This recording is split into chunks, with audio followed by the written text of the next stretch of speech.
Hi everyone, welcome to my channel.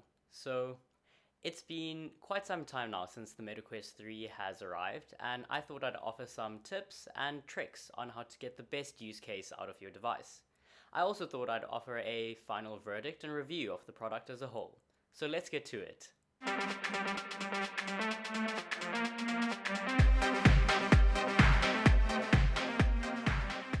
So here's the default strap. And you can see that it works fine. It's adjustable, it can fit on your face. You've got this Velcro over here that you can make tighter, and then it's got these side or back latches that you can make tighter around the back of your head. So this does work. It's able to fit on your face, but I find that the pressure points really push against your cheekbones. So here is the front interface, and the problem is that when you tie it on the back, it really starts pushing really hard against these cheekbones and your temple. Now, there are a few alternatives to the default MetaQuest head strap. I've tried out the Bobo M3 Pro head strap. I've got it right here. So this uses a halo design, and you can see the halo right around here. And how that works is it actually sits on the crown of your head, and instead of being pushed against your face, it actually leans on the crown, so it's almost like a pair of headphones, and you don't even need the front interstrap for it. So I find that to be quite a bit more comfortable.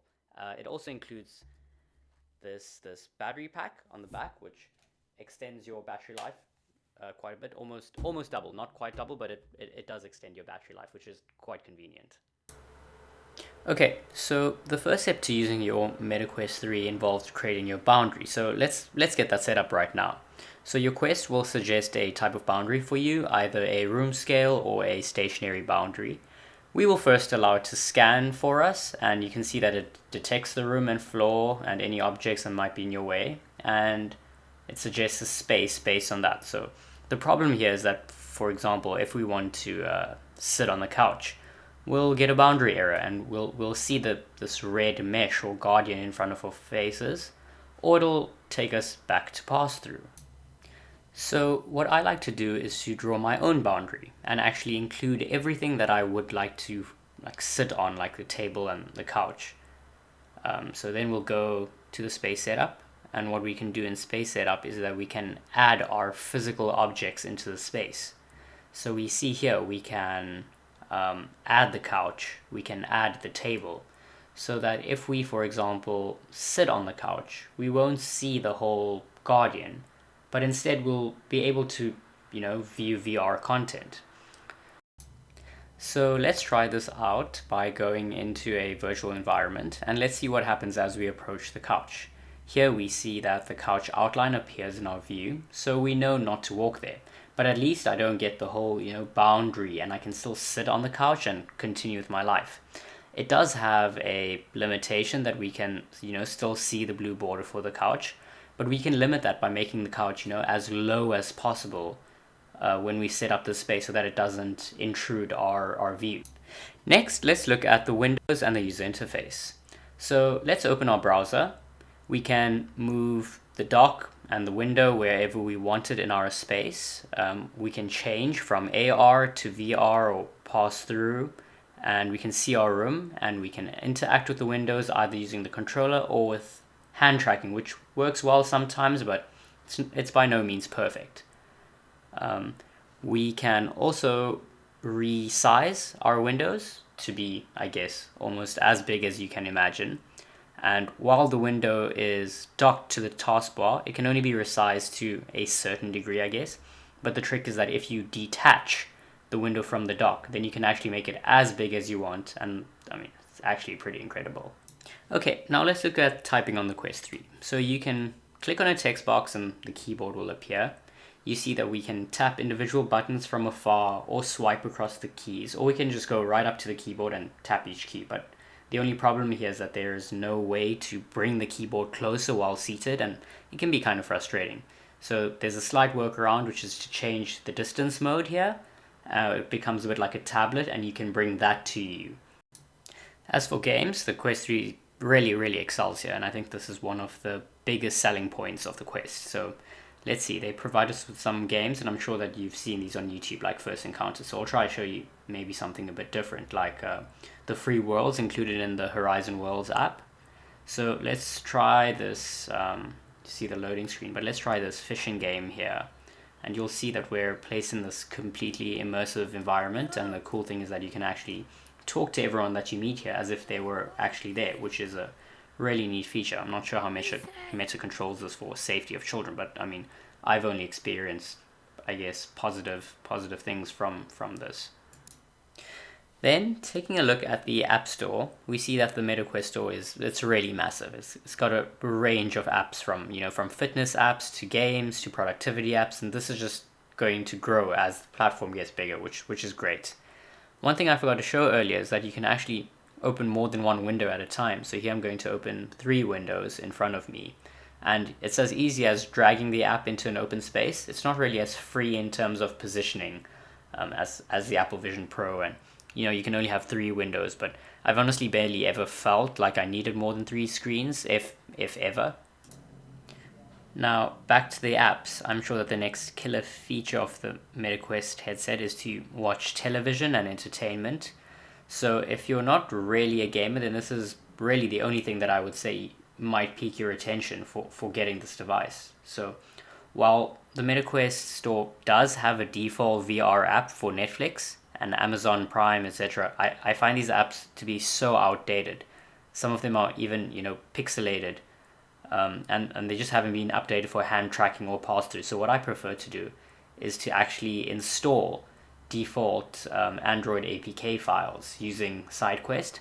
I'm sure it'll take a simple Google search for you to figure out how to install that on your device. But anyways, here you see that I'm opening Netflix while in pass-through, and it supports full hand tracking. So yeah, this is great, and this is actually my preferred way to watch Netflix on the Quest. So moving on to the YouTube app, at first it seems like YouTube suffers from the same issues as Netflix does. When you first open it, it takes you to full VR, but after taking a closer look, you see that there is an option to watch from panel, and then YouTube app works just like a normal app in the Quest with pass-through, and you can also browse using your hands, so there's no need to sideload YouTube here. It's also got all the good stuff like 360 videos and your subscriptions, and while an app update is long overdue, this in its current form is usable. Alright, so the next thing that we are going to look at is PC gaming and productivity. So I guess by far my favorite app is this one called Virtual Desktop, which basically is an extremely low latency desktop client that basically works to stream your PC games on your Quest. And you can even connect your headphones to your PC, and that gets rid of the Quest's latency. But moving on to the environments, I guess Virtual Desktop has some really nice environments. Actually, they're a lot nicer than the default Quest environment. So let's try going into this home theater here. And you see it really looks like we're in this massive theater, and we can also try something different, like being in a home office at night, and you see there's our monitor there, and we can actually walk around these environments as well. Notice that we don't really see the Guardian while walking near our furniture, but just the blue outline. But when we approach the walls, we see the whole Guardian, which I think is much nicer. So here I'm trying to get back to my chair, and there we go, we see the Guardians pop up, and here I'm trying to look through, but the Guardian protects me from, I guess, hitting myself. So yeah, I think we've had enough of this. Let's try playing some games. So I'm opening up Steam on my PC, and let's see here, let's move into the cinema environment, and you can see we can start playing our PC games in this massive screen, which it's quite amazing. So I'm firing up Apex Legends here, and we'll see how it goes. I'm going to just enter the training room and show you a little, just that there's very little input lag. It's actually insane. So I'm gonna skip over to some shooting to show you just how impressive the input is. I mean, you can sort of see me. I guess I'm not the best aim, but I'm rather hitting most of my shots. Yeah, it's pretty accurate. So I think it's definitely a viable way to play. By no means do I feel like I'm missing out by playing it through Virtual Desktop. You must swap out the one you are holding. Choose your new weapon.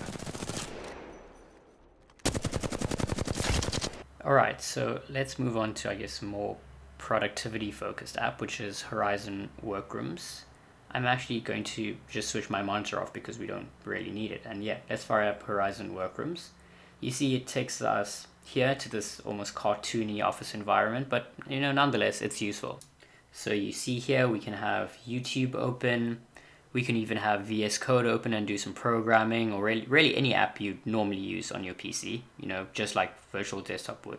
But what I do like about Horizon Workrooms is the ability to add multiple screens.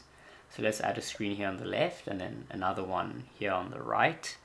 And you see we can be surrounded by our 3-monitor setup. So there are other apps that do something similar like Immerse, but I think it's just not as polished as Horizon Workrooms, and I find that I just prefer keeping things simple and productive. So you see here we can open an app on the desktop and simply drag it across as if we had 3 monitors in front of us. And it works really, really nicely in my opinion. Almost no noticeable lag, and that is all from me. Thanks for watching. Please like and subscribe, and if you have any comments about your experiences, please drop them below. See you in the next one.